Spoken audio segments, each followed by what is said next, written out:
When the Third Gulf War closed the Strait of Hormuz in 2026, fuel supplies to Southeast Asia stopped overnight. The region was uniquely vulnerable, balancing economic ties with China and security guarantees from the United States, while relying on crude oil shipped from the Persian Gulf. This chart compares the strategic petroleum reserves of key regional nations against the duration of the maritime blockade.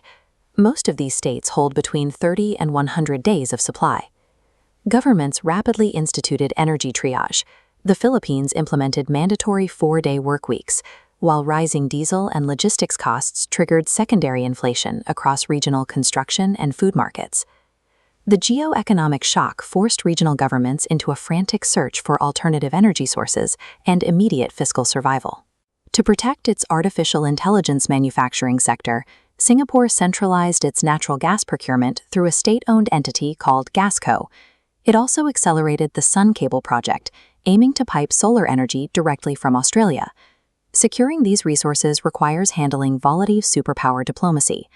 At the Shangri-La Dialogue, U.S. Secretary of Defense Pete Hegseth signaled a demanding transactional approach to alliances, telling partners they needed to increase defense spending to ensure cooperation. Beijing capitalized on this friction.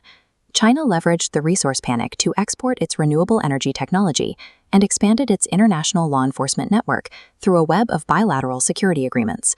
Leaders across the region are currently prioritizing physical energy infrastructure and superpower diplomacy, focusing their resources on the visible crises of the maritime domain. Following the 2021 military coup in Myanmar, state authority in the borderlands collapsed, creating a geographic black hole with no government oversight. Border militias and criminal syndicates used this vacuum to pivot from traditional opium cultivation to the industrial-scale manufacturing of synthetic drugs, turning out over 1 billion methamphetamine tablets annually. Alongside the drug labs, syndicates built fortified compounds dedicated to cyber fraud. Running on trafficked slave labor, this digital extortion ecosystem generates $37 billion in annual losses across East and Southeast Asia. Industrial-scale production and borderless logistics now define the Golden Triangle, which functions with the capitalization and efficiency of a multinational corporation. Drug cartels and cybercriminals share a digital financial infrastructure, using Tether on the Tron blockchain as a decentralized bridge. Specialized underground vendors offer swapping as a service, converting scam and drug money into digital tokens, then dispersing them into real estate and fiat currencies, bypassing traditional banks. Billions of dollars in destructive capital flow freely into neighboring nations, moving through digital ledgers that naval blockades and physical border patrols cannot intercept. To maintain this financial engine, cartels must expand their consumer base, pushing their product into highly regulated markets like Singapore.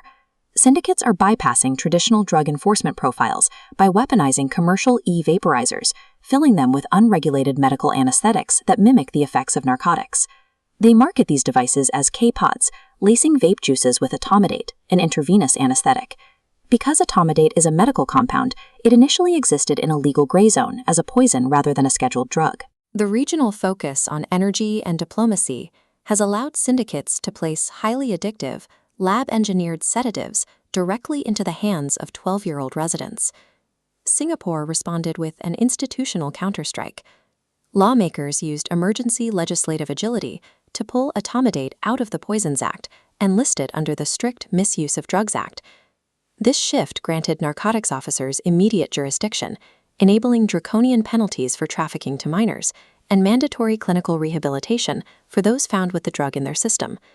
Synthetic chemical structures and digital data packets now cross sovereign borders with the same speed as traditional maritime trade. In an era of great power conflict, national security relies on the legal agility and digital awareness needed to intercept adaptable syndicates operating in the superpower shadows.